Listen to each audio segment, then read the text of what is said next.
Welcome, welcome, welcome everybody to another edition of Hot Program. I am your host with the most, all the way from the East Coast. And as always, folks, I am in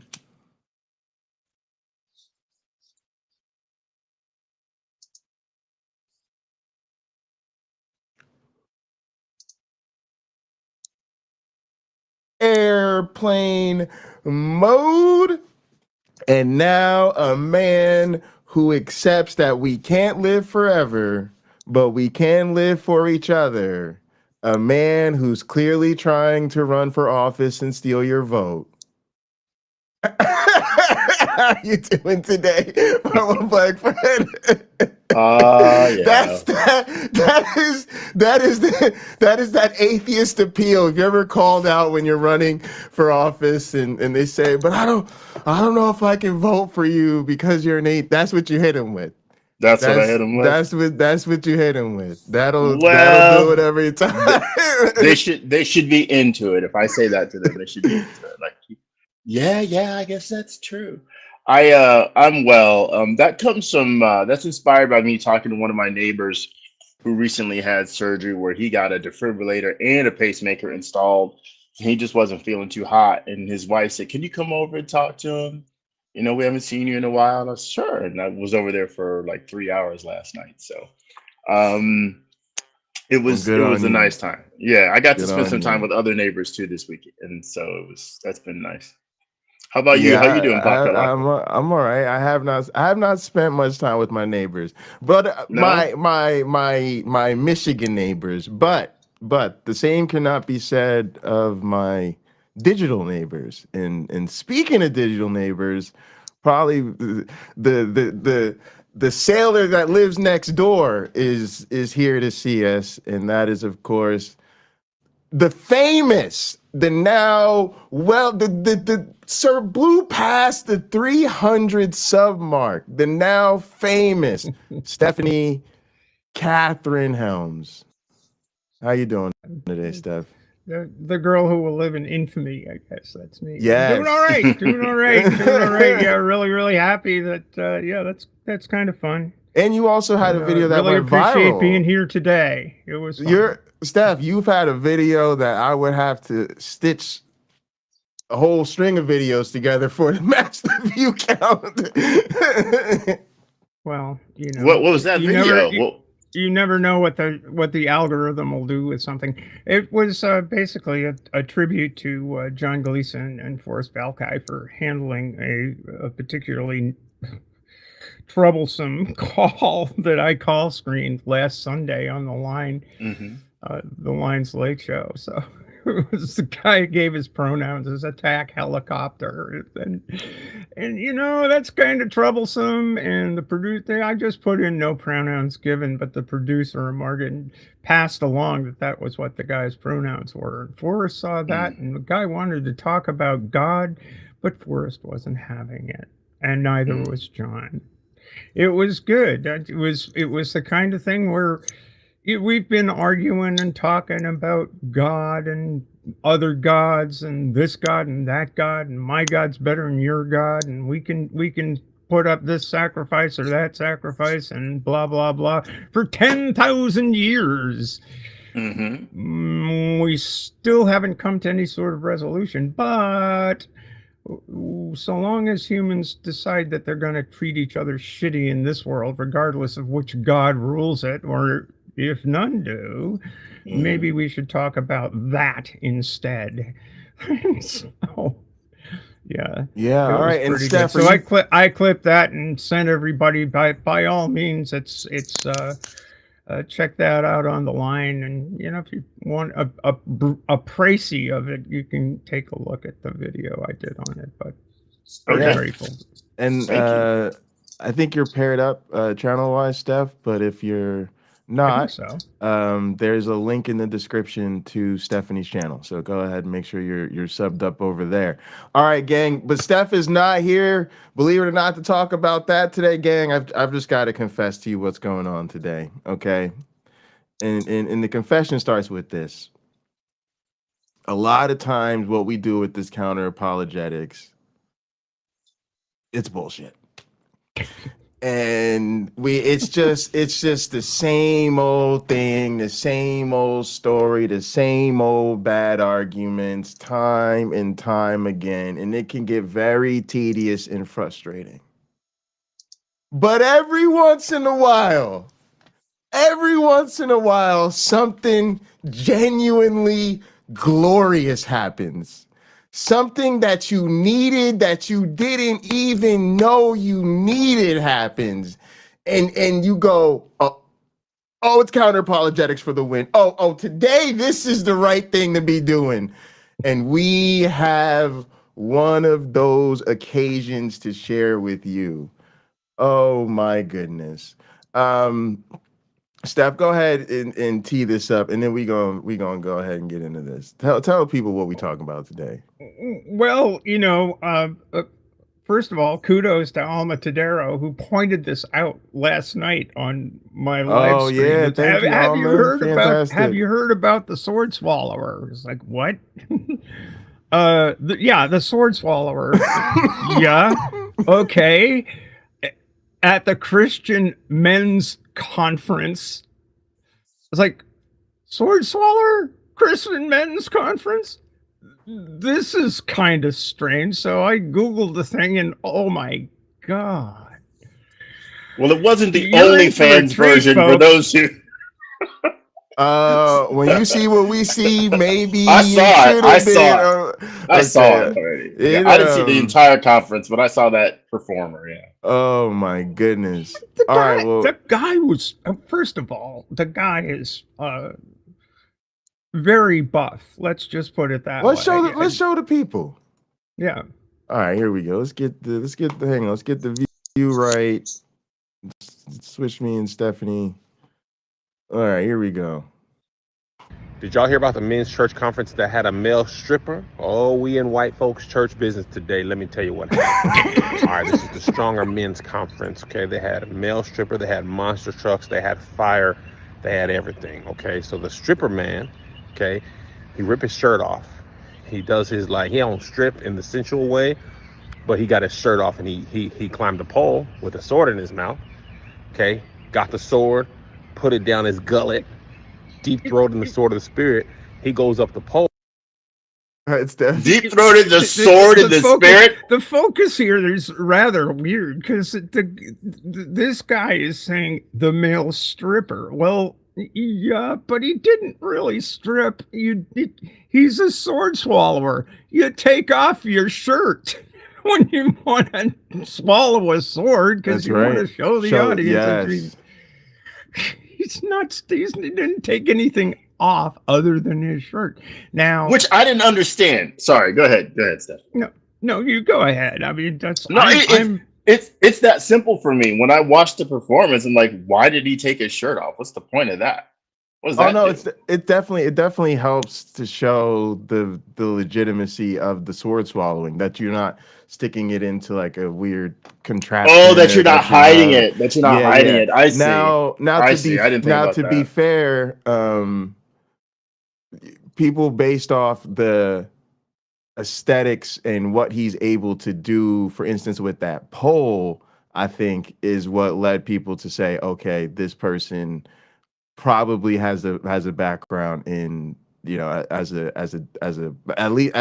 least pole dancing, right? So they either have a background in doing that professionally or recreationally. Let's put it that way, because some people do it just for exercise. So we want to allow for that possibility.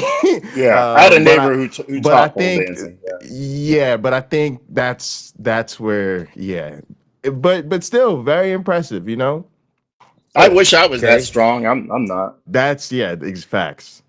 Does a death drop. The men are like, this is great. Eagles, beers. Ha! Okay, comes down. Fire and monster trucks.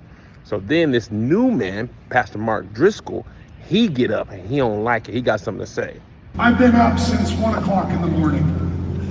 The reason I'm hoarse is I have been praying for you, and my heart is very burdened for you.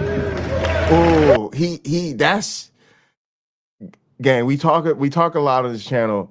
Pastoral field trips. I'll be talking to you about that, right? That's when the pastor goes on a little trip and builds up a whole story that he can then work into his sermon. Okay.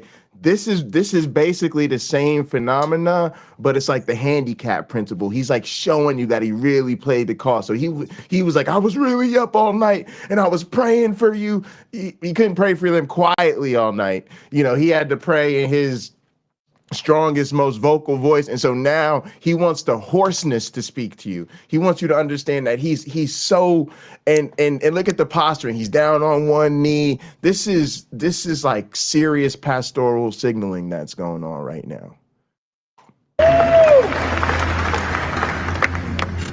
And I want to be very careful with this, and it's not what I want to say, but the Jezebel spirit has already been here.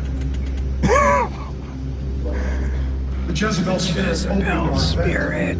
Now I love a good rebuke, not rebuke. He said, I'm hoarse because I've been praying for y'all. Exactly. Because the Jezebel spirit opened it up. So he goes on, and then another pastor didn't catch his name. He didn't want to get too deep into the white folks' business. But he tells him, you're done. You're done. He doesn't ascend, our God is humble, he descends. And then he swallowed a sword. And Jesus cried, okay, Pastor John, I'll receive that. Thank you. Not today, Driscoll. Not today. No, wait, hang on. Pastor John, I'll receive that. He was like, That was more locker room talk between those two. We didn't focus too much on that interaction, but yeah, that's a very profound interaction. And I got jealous. I was like, damn, why can't we shut down apologists like that? Right? Well, let's give it a whirl. Yeah, they just literally hit it with the Mark, you're out of line. Mark, you're done. I'll receive that. Hey, Turk, I'm not gonna let you stand up there and lie to people. Get off the stage. Yeah. Yeah. There's the door. Yep, there's the door. Can you imagine somebody does that and just goes, I'll receive that. I'll receive that. Just waddles off like a penguin. That'd be amazing. He's like, I received that. I'm gone. Because I don't want to have no part of the Jezebel spirit anyway. And Now wait, I love a good so late. Can you pause it, Pocket Locker? It's too terrifying. That's right into his persecution narrative that he needs to show that he's doing the work of the Lord. That's it. It feeds right into it. He got what I don't know if he wanted it, but he got that's better than getting paid for him because he can milk this for decades. WWE church begins. Toto now, thank you so much. Plus, I think he was probably maybe Driscoll expecting, or I don't know, like, you know, people to like be cheering him and applaud him and be with him. And once they started going at him, he was like, "Oh, they all the way turned out for this." Like, well, he's making like it's in a share a poll. I'm like, it's not. So again, he's sort of building, and to borrow from Sarah McLachlan, he's building the lie, right? That makes him seem more righteous. He's going to put everybody on the proper path now after they've been misled, led astray by the events of the day. He didn't talk about driver safety when it came to the monster truck, did he? Yeah, actually, we'll get more into that. So, but go ahead, Steph. I'm a little curious. We got the video coming up.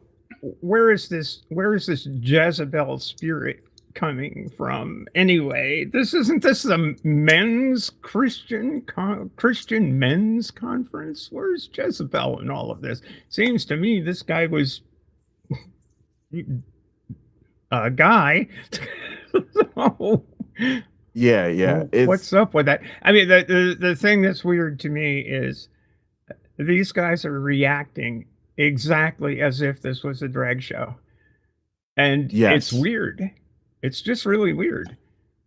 So you're saying a few of them are oddly turned on, some are outraged, and others are speechless?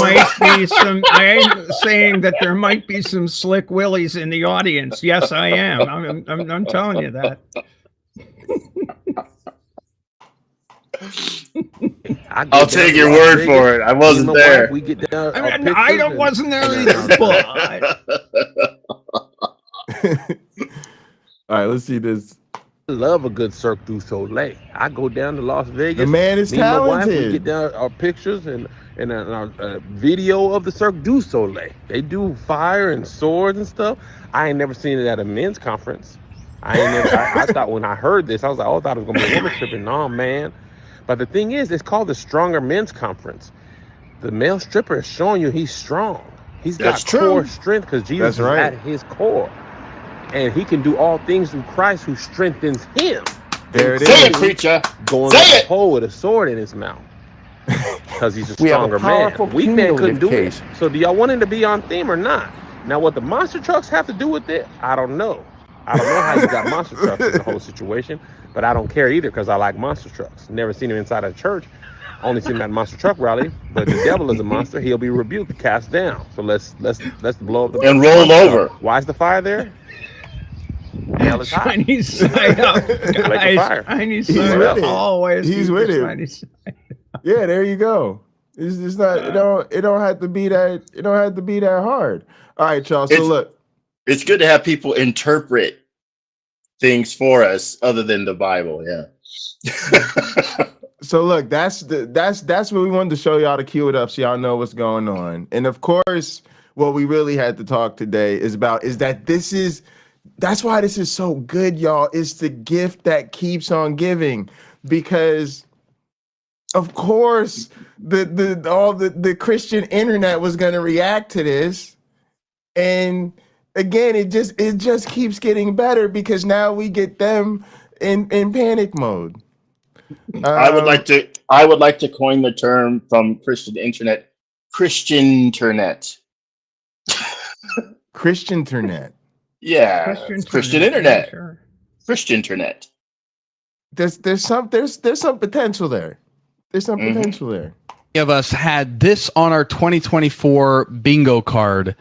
Mark Driscoll gets tossed from stage at men's conference after calling them out for hiring a male pole dancer to open the conference.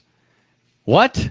Yeah. In this video, we're going to talk about not only what happened, but maybe some lessons that we can learn. If we've never met before, my name's Brandon. This is Preach and Lead. Normally on this channel, I'm making videos for pastors and church leaders on how to preach faithfully and lead intentionally. So if that's something that you're interested in, then be sure to subscribe. And also, as a gift, my way of saying thanks for being on this video, if you're interested in it, obviously, you can go to preachandlead.com/guide and get your free 10-step guide to writing a sticky sermon. It'll help you go from blank page to finished sermon, the whole process. It's a great resource. I encourage you to go to preachandlead.com/guide. Get that today. Okay, let's get into what is going on. A lot of the reactions in the crowd. It's a pole dancer. That's right. That's exactly right. With this, I figure instead of me reading you a story about what happened, it'd be better if you could just see what happened. Again, this is at a Christian men's conference, y'all. This is how they opened the conference. Break it on down. Look at that! Oh, he's skywalking. Wait, is this how Jesus split it on him? That's how Jesus walked on water. It's got to be the same. Yeah. Hey, man! Oh my goodness! And he put the sword out. Look at this. He takes a sword, proceeds to put it in his mouth, he's working that sword, and then he's going to climb this pole. Just get to the point. Ugh. Woo! No bueno, man. For a good time. And then he's going to climb all the way up to the pocket locker. Do we have a video clip of Damon Wayans and David Allen Greer responding to this as the two guys from Men on Film? Oh my goodness! This big sweaty man here. You already saw what black folk think about this. Saw what one thought about it. That's for sure. Go ahead, Steph. Oh, good. Yeah, control yourself, Stephanie. Okay, so this is how the conference started, right? This is what happened the next day when Mark Driscoll comes onto the stage as part of the conference. I like how the guy said, "This is how it started." I'm like, there was no greeting. Well, that's why we had to show y'all the other video, because he ain't show all the good parts. We had to show y'all a little bit of extra footage in there. That man was working. But let me do this. Look at him get down, took his hat off. I've been up since 1 o'clock in the morning. The reason I'm hoarse is I have been praying for you, and my heart What a is sell. burdened for you. What a sell. So what Driscoll is saying were the original words to the Sermon on the Mount, but the editor said this isn't going to work. Jesus, got to write something else. He's definitely trying. Does that say? And it's not what I want to say. But this is stinkers. Overwhelming sense of impending doom. The Jezebel spirit opened. That Jezebel spirit. This is a rebuke and a correction of no one. This is an observation. Before the Word of God was open, there was a platform. It was a high place. On it was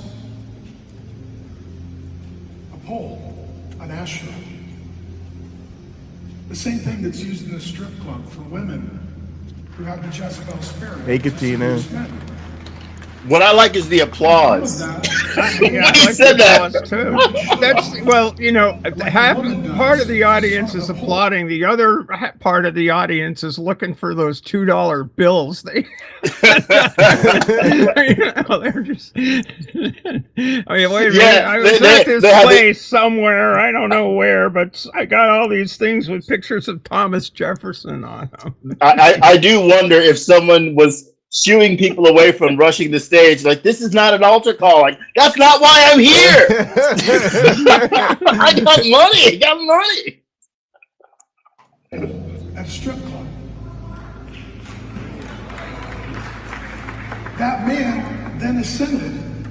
See, our God is not arrogant. He doesn't ascend. Our God is humble. He descends. He is arrogant. You have to read the entire Bible. He swallowed a sword. And you heard a guy go, "Not my God." He said, "Not my God," or "It's not gonna fly." How do you fucking find a Bible verse in a fucking poll? Now, if you're a Jehovah's Witness, you don't believe that Christ died on a cross. You do believe he died on a pole. So maybe, I don't know, we'd have to check with the central authorities on this sort of thing, but it's just weird. It's just weird. If you dig long enough, Stephanie, things are connected. I think you've cracked it. Mm-hmm. And Jesus Christ. Okay, Pastor John, I'll receive that. I'm out. Thank you. All right, I'm gonna head out. You hit him with Now, So this why is the where applause? things get. Are He they obviously applauding 'cause he's addressed leaving? what happened. Are they applauding because he's leaving, or because he spoke out and stated his opinion, and he had people in the audience that agreed with him? No, I think they're applauding because he's leaving. I think they were having a good time, and he came up there trying. And again, there's always these people in Christianity. I always say they want to play Christianity on hard mode, right? And when things, I'm serious, when things get fun or people are having too good of a time, they always want to bring that down, because to them it's that they put forth the long suffering model. Hey, look at my people didn't even want people to celebrate Christmas. So there you go. You got to remember, this is why a lot of churches, there's churches that don't even want to celebrate the holidays like that. But there's churches that, when you go to their worship, like when they don't have instruments or they don't have drums or a lot of that stuff, it's not that they can't find musicians. It's that they literally have made a strategic decision to not be charismatic. And they will literally tell you that they will literally deride charismatic approaches to the faith in front of you. When I say my people, I'm talking about the Puritans, right? It was illegal. Like our founding fathers, the war on Christmas. Well, the war on Christmas began was John fucking Winthrop. Well, a lot of Americans don't understand that Christmas used to be outlawed in this country. Well, in the Massachusetts Bay Colony, it was. Yeah. So, but what they know what's a little about or what's going on now, and not really the wide history of their own faith.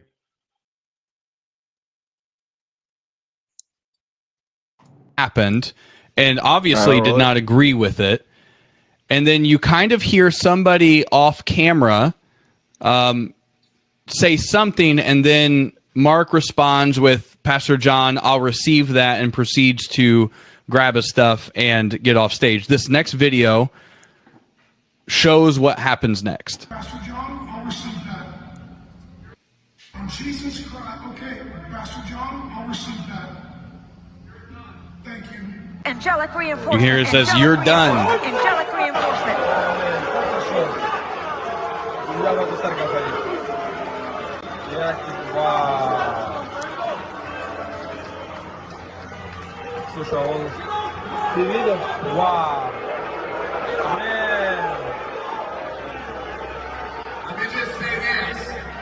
Disorder in the house, huh? Whoa.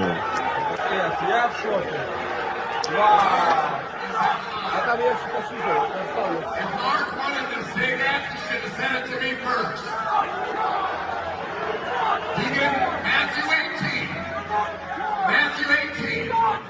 If your brother offends you, go to him privately. I talked to Mark for a half hour.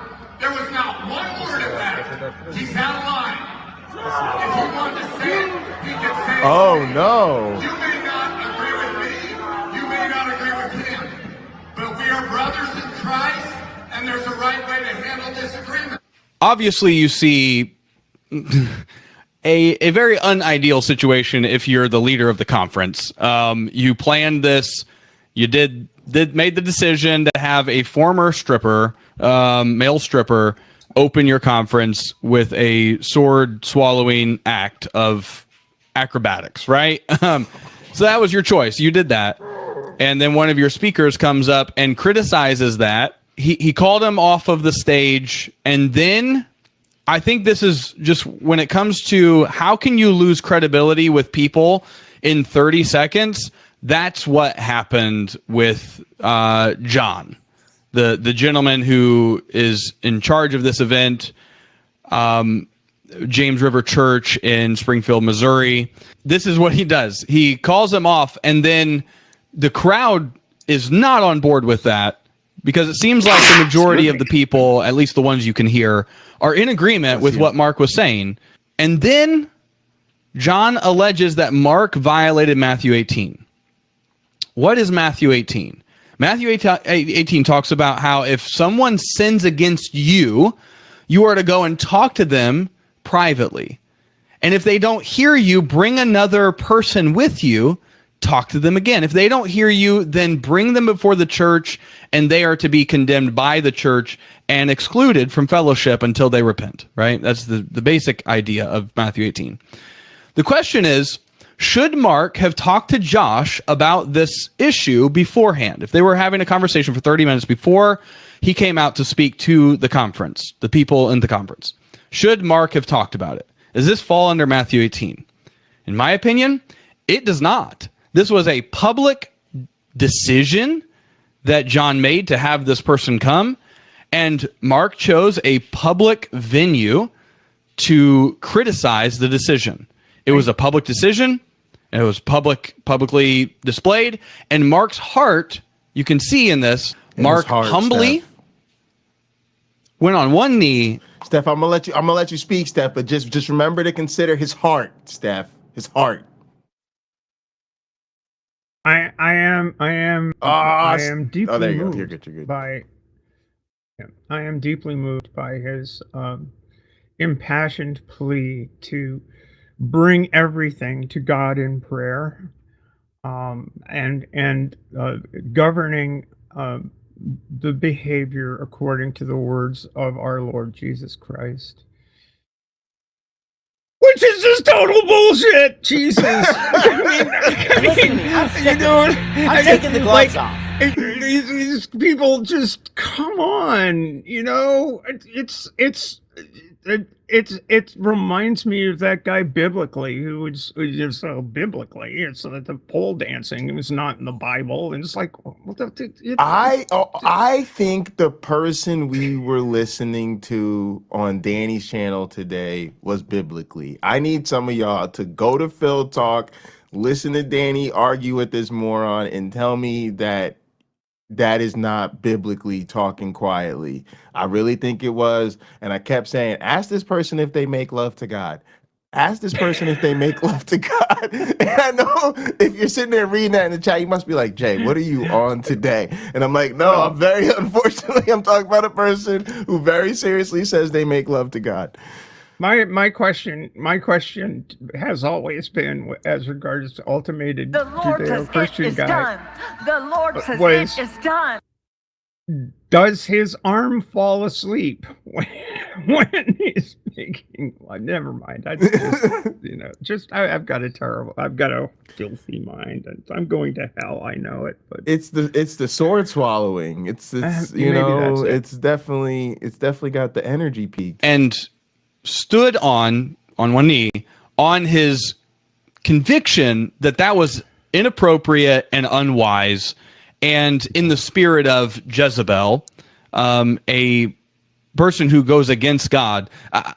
Whether you agree with this is an Asherah pole and like the metaphor itself, I think Mark handles this. Fucking performance. If he feels dumb strongly shit. about that and wants to speak against it, I think he did it in the best possible of ways. All right, let me Asherah pole. I mean, really? Yeah, Seriously, that's a weird. weird. You can't. You're so stuck in your stupid book. You can't look outside of it. It's not. Not everything has to relate to this verse or that verse in the Bible, dude. It's an entertainment piece. It's like, did anybody bitch about the monster trucks? No. Did anybody bitch about the guy was doing a sword swallowing act and dancing on a pole, and apparently it's a piece of Chinese acrobatics. And I'm just, I don't understand. I don't understand why these folks have to get pissed off about a guy putting on a performance. It's because everything in their worldview comes back to Jesus. It would be cliche to say that they sound like a broken record. I'm sick of all these little baby Christians that they're like, oh, let's stop fighting. So you know what I realized? They actually sound like when you got a hoopty in the winter and you can't get it started, and you going out and you go to work and you turn the key and it's Jesus, Jesus, Jesus, Jesus. So like Jesus. That's it. Okay, so I'll tell you to some degree what I think could be happening. 1,000 years ago, I did stand-up comedy, and I'm not like the most hilarious guy. So I did sort of a Stephen Wright kind of comedy. You had to think about what I was saying. It wasn't just simply funny to general audiences. So every joke got laughs, but sometimes only 3 or 4, 2 or 3, or even one person laughed. And I got frustrated because I thought, well, I thought this would be more well received. Here's why I was wrong. I should have been happy that those 3 or 4, or even the one person laughed. And if you take enough of those 3 and 4, 1 and 2 people out of groups, you can fill Notre Dame Stadium with those people, and they're paying customers, right? Driscoll knows that if he, and this is what Trump does, let me reach the offended peoples who will pay me good money to keep them upset by talking about the things that upset them and never fixing any of it. All I got is talk about it. So Driscoll knows there's probably 4% of that audience he can take with him. 2% of that are scared to walk out in front of other people, but they're going to be subscribing to Mark Driscoll before they even get back to their hotel room. What's They're gonna interesting like and is subscribe. what's interesting is how many people were at play. So the thing that one of the things I like to think is that they're all in there hooting, hollering, and they're all going along with it, and they're having a good time. But let's say that there's some percentage of them that were just totally fine with it, thought it was great. This is the best thing I've ever seen at a Christian conference ever. And there was another percentage that was like, as soon as they saw him put the sword in his mouth or take his shirt off, they were like, nope. I wonder how many people were sort of in play in the sense that they were maybe not upset or not thinking about it or not too bothered by it, but then when Driscoll came up and rebuked the person, then they felt compelled to revisit the situation. I don't know. Yeah, it's difficult to know. That's what I'm curious about, though. There are things that make us angry in retrospect, right? We don't see what was offensive or hear what was offensive because we just simply weren't trying to pick up on it. We were trying to enjoy ourselves, right? Or we're trying to learn something. So I think it's just one of those moments where most people probably were perfectly happy, to watch what that guy was doing and be impressed by his athleticism, right? That guy, I heard that minister who ran that conference speak. That guy, the athlete, sword swallower, he's a Christian. He's married. He has a family. I forget what he does for a career other than, or he might do something other than sword swallowing. I can't remember who it was said. But either way, that guy's there to do a job. They don't have, Busta Rhymes playing in the background as he's doing all that stuff, or, some White Snake song playing where he's trying to be all seductive. That's not what we see. He's clearly displaying his athleticism. And as Stephanie did, right? Stephanie made connections about how, although Stephanie's joking, about how you could draw some spiritual references to what he is doing, right? And I think we probably all could.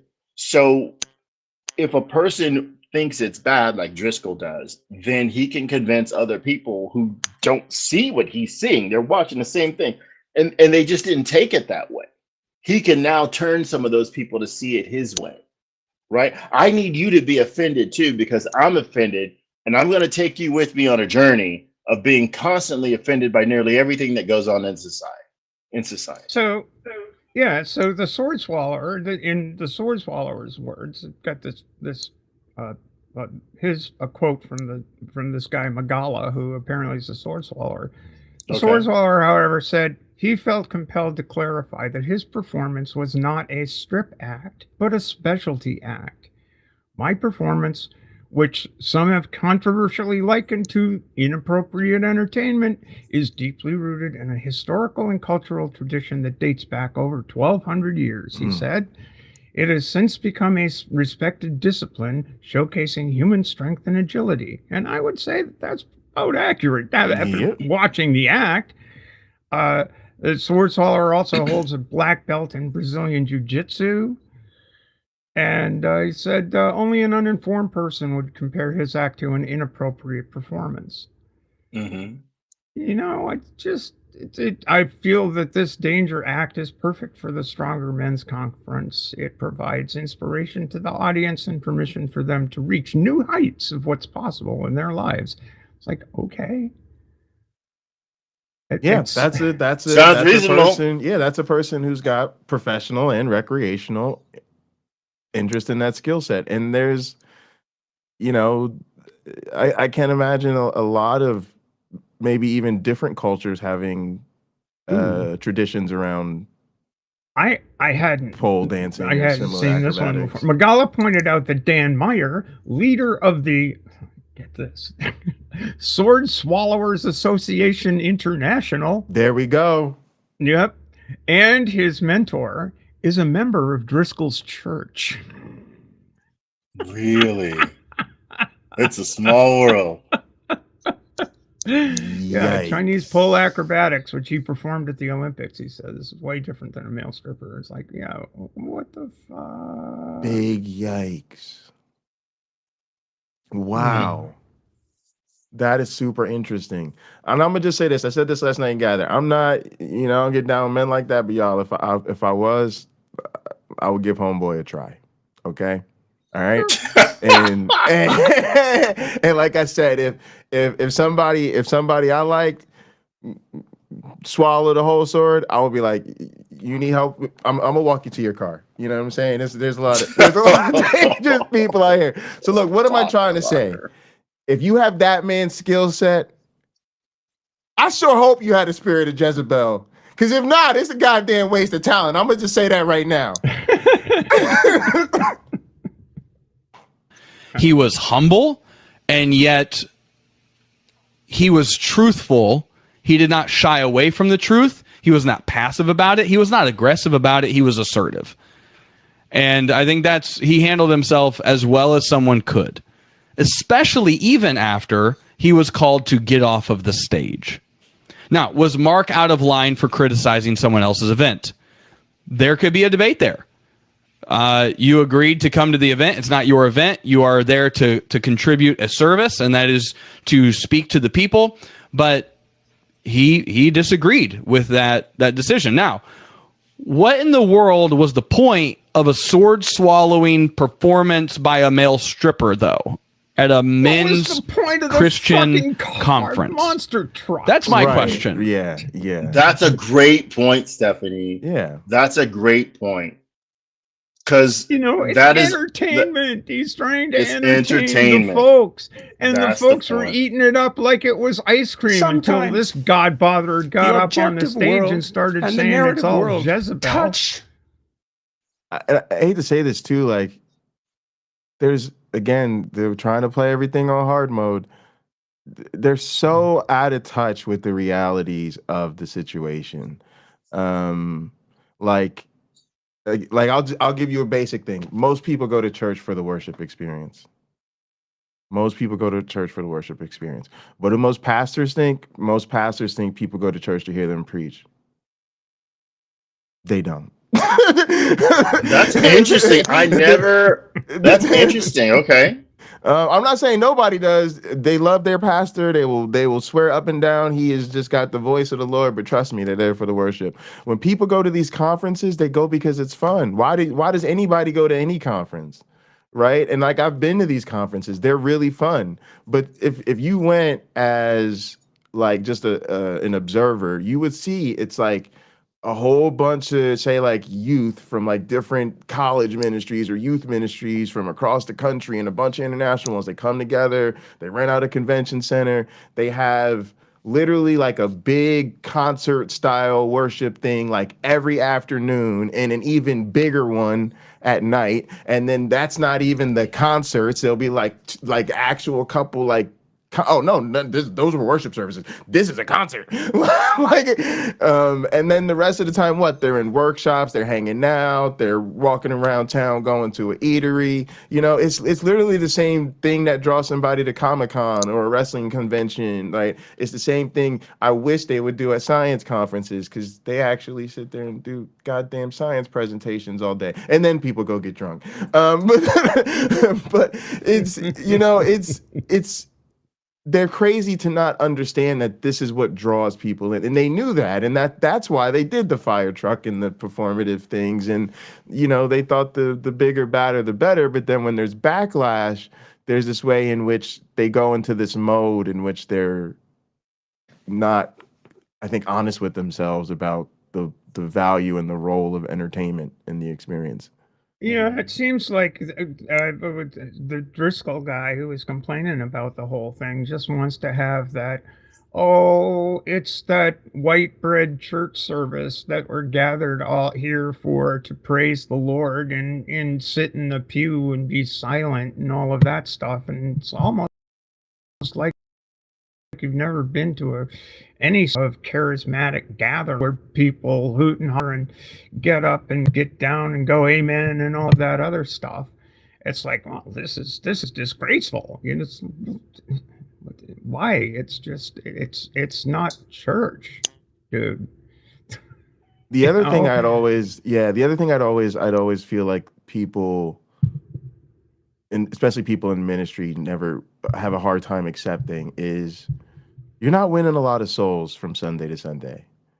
For the most part, the people that are here, that are at something like this, are people that are already deeply committed. And so to me, it's like they always lose sight that you can take a break from you've got to understand what to believe and how to walk in the life and and just have you're just amongst family. It's a Christian men's conference. Presumably 99.99999% of the people here are already Christians. They're already dedicated their life to Christ. They're here to enhance their dedication of their life to Christ. Can they just have a good time for a few minutes? You see what I'm saying?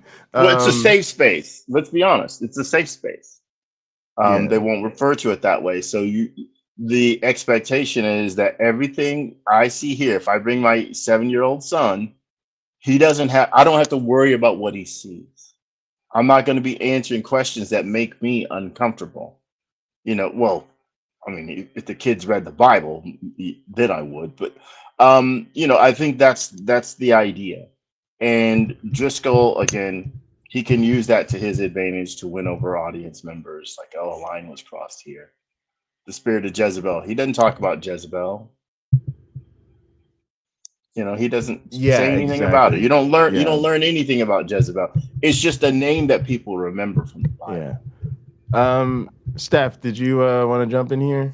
We're looking at I think we're looking at the Bay. Also, I want you to let the people know what you got coming up at 5, I think. Wait a minute. Am I muted? No, you're unmuted, but I'm unmuted, but I'm invisible. Let there me get you go. visible again. Bam, flashy. Yeah, I was just typing into my chat over there. Coming up at 5 o'clock. You guys keep on going, but join us over at the Transpositions on YouTube, where I will be talking with a pickleballer. Professional pickleballer. We'll be talking about the life in sport, as particularly as a trans person these days. And so that should be really fun. So check that out. And I'm here for like 10 minutes more, and let's just keep rolling this. Yeah, let's wrap this up. Yeah, we're fine. I think we'll go and hey, we'll Bree, drop drop a link if you could into the chat to the program. Yes, please. That'd be great. I don't know what we were trying to accomplish with this. There's been other instances with this particular conference and getting criticized for the things that they've done to get people's attention. But some thoughts that I have and lessons for pastors and church leaders and just Christians overall. I think in this you see a picture of what is of humility and kind of from a surprising source, and you see a picture of arrogance. You have a picture of humility and a picture of arrogance. Mark says this was not a rebuttal of a person, but this was an observation. That's his opinion. Like, that's what he can hold. John decided that where Mark was going with his conversation, with his talk, was so offensive that he had him get off stage. He wanted to control the narrative so much that he had him get off stage. Now, as the conference, leader, that's his right. He has the right to do that. Was it wise? It came across as arrogant, especially to then come on stage and assert Matthew 18 was what Mark should have done. Because but it is. If you're in Mark's shoes and your issue is what everyone at the conference would have just witnessed, and you want to pastor them on some level, then the issue is not necessarily with the person who organized the conference. The issue was now, in a public setting, what do you do with that? And so I don't disagree with what he did. It shows you, Mark showed you how to stand on the convictions even when it costs you something. He disagreed. And he at least stood his ground and was courageous in that fact. So when it comes to what do we do with this, I think as leaders, we have to be wise with he stood his ground and was of the events we're doing. What are we actually trying to accomplish with this? It seems as though this was a decision that was made. Hey, this would be cool. Guys would really think this is awesome. Man, this dude swallowed a sword. That's really awesome. But then, what is that accomplishing? I'm curious from your standpoint. Leave a comment. Do you agree with the decision to have this former male stripper be a part of this conference and do what it did? And then do you agree with Mark on criticizing it? Let me know. I would love to hear from you. Let me know in the Jesus famously hung out with prostitutes, right? He didn't judge them for having that lifestyle. Allegedly he existed at all. He talked to me. I don't think he did. Yeah. This is fictional as the Tooth Fairy. So I don't know. I think this is not a tough one, but I think they just need something to talk about. And this guy in Driscoll, or these two guys in Driscoll, are just a flavor of the week. This is, yeah, and I think you're right, and I think that there's a segment of particularly the religious right, the Christian nationalist religious right, that just is hooked on outrage. They need to have the outrage, and even if it's just plain fun, even if it's just a monster truck or a sword swallower, or somebody displaying athletic competence in one way or another. It's like, oh, well, that's terrible. That's against the word of God and all of this stuff. And it's just, it's nonsense. It's like, it's taking the place of transubstantiation for these people. You know, you can't have your heart warm unless you're all pissed off. And, you know, because you feel something poisonous. It is, but that's the key. That's the key to having it work. You make them feel something. Pocket Locker alluded to the worship experience is more valuable to some parishioners than the sermon is. Well, that's a pretty striking observation, but I think it's absolutely the truth. Because look, people have a Bible. A lot of people have a Bible at home. You have the Bible at home, right? But all those wonderful people that you get to see and enjoy, your friendships and relationships with your fellow church members, you may not have that at home. You may never see those people outside of that Sunday or whatever midweek service you have, because you're all so busy. You know, you all have your own lives. Yeah, I mean, and think about your own experiences, like school, like. What's better, like sitting in a lecture hall listening to your professor drone on at you, or like the once in a while where your school, you know, did something fun or entertaining that you actually wanted to participate, whether it was like a concert or they put on a show or they did something like that. It's the participatory thing. It's fun. Everybody's engaged together. Obviously, that's going to be more engaging than people just like sitting there, just taking notes, flipping between Bible verses. But Steph, I think you hit it right on the head. The thing I was thinking overall about what this conflict seems to highlight is that increasingly the sort of branding and the marketing and the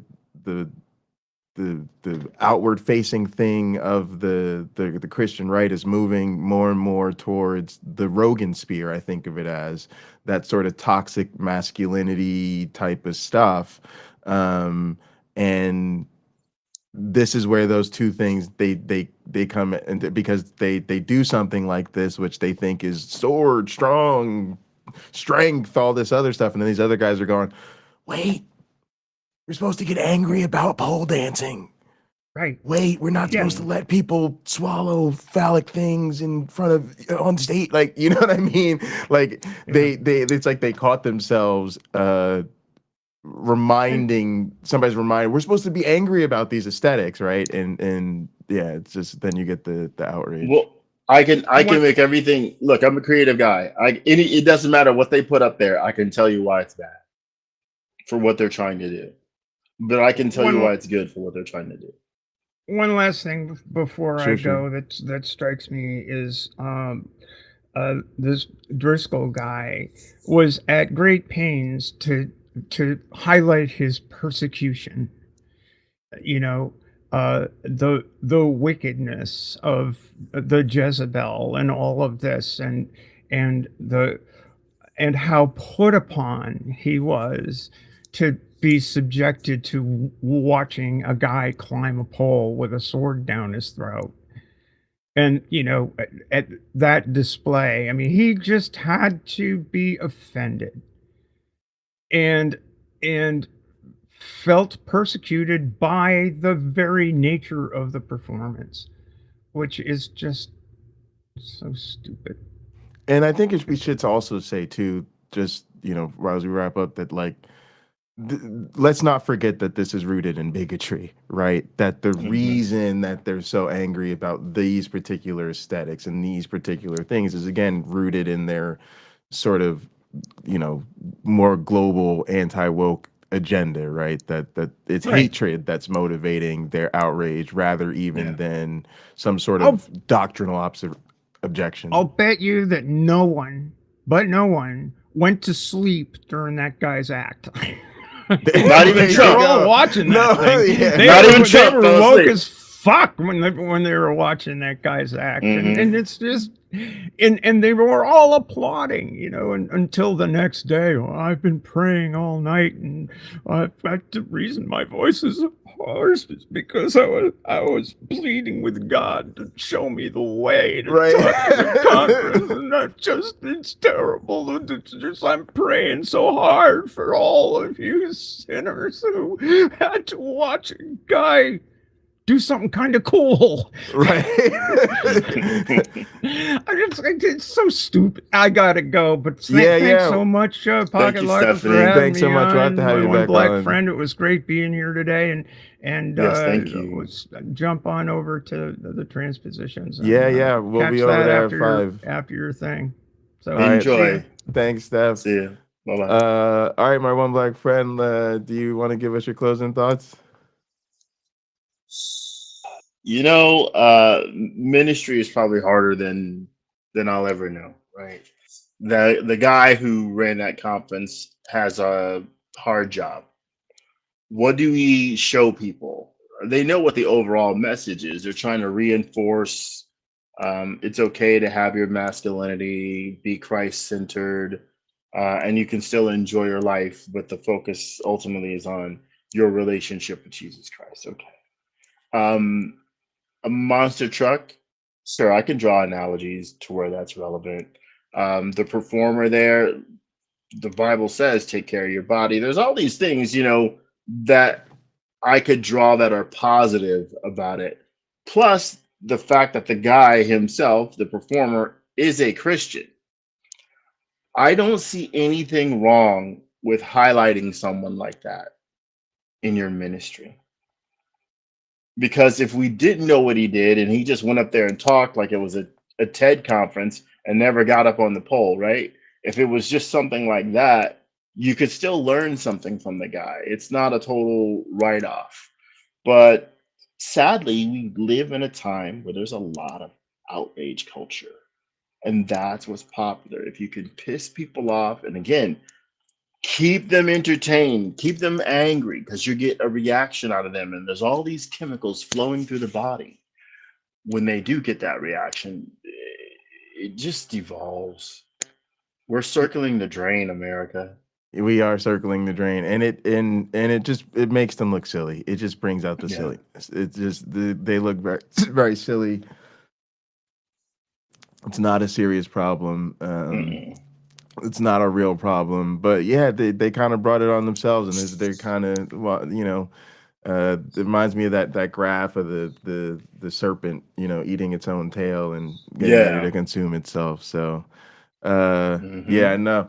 All right, appreciate y'all. This has been a great time. Want to thank Stephanie again for joining us.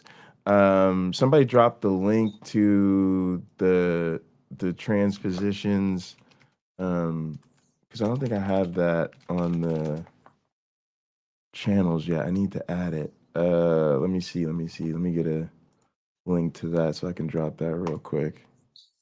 And I have to learn what pickleball is. Well, they're tune in at 5. I know. This is my chance. This is This is my chance. here we go. All right, I got it. Yeah, and YouTube Punk dropped it, and here's the actual video too. All right, appreciate y'all. As always, take care of yourselves and each other. We'll see.